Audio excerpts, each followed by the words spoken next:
¿Por qué es importante el análisis en los medios de comunicación en contexto de investigación?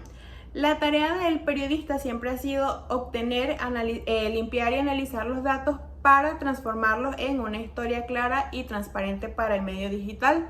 Ciertamente la investigación es la base de todo buen periodismo, sin embargo, cuando hablamos de un análisis se requiere de combinar, contrastar y visualizar los datos de miles de fuentes. Cuando hay una noticia o aparece un tema que merece ser investigado, el periodista que aplica este análisis plantea primero una hipótesis, planifica una investigación adicional y destaca los aspectos más relevantes para comenzar con la investigación. Es necesario obtener evidencias y para esto necesitamos observar y analizar los hechos más allá de recibir una simple verificación de la información, de manera que al momento de hacer este análisis pueda conectar con la información previamente disponible de una manera novedosa que revele su importancia. Y a menos que la fuente principal no sea contrastada con fuentes experimentales, documentales y humanas, y su sentido no sea explorado, no podemos considerarlo como una investigación. La razón de todo esto es poder hacer comprensibles los datos para el público, es decir, informar al ciudadano y hacerle comprender datos que están relacionados directamente con ellos.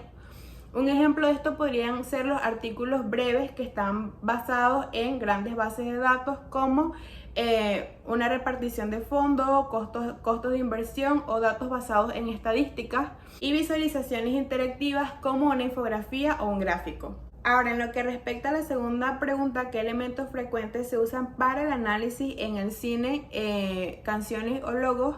De acuerdo al libro de elementos del discurso cinematográfico, cuyo autor es Lauro Zavala, él propone 7 elementos. El primero son las condiciones de lectura, es decir, el contexto de interpretación.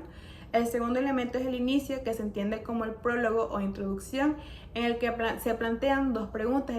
La primera pregunta es ¿qué función cumple el inicio y cómo está vinculado con el final? El tercer elemento serían las imágenes, es decir, imágenes en el encuadre desde una perspectiva técnica, en el que analizamos cómo son las imágenes en esta película y cuál es la perspectiva de la cámara. El cuarto elemento es el sonido y aquí nos preguntan cómo se relaciona el sonido con las imágenes y cuál es la perspectiva de la cámara. El quinto elemento es la edición, es decir, la relación secuencial entre las imágenes, en el que básicamente se responden a las preguntas de cómo se organizan la asociación de imágenes en cada secuencia y cómo se organiza la asociación de imágenes entre secuencias. El sexto elemento sería la escena, es decir, imágenes en el encuadre desde una perspectiva dramática, en el que analizamos cómo es el espacio donde transcurre la historia y cuáles son los elementos que nos permiten identificar a los personajes.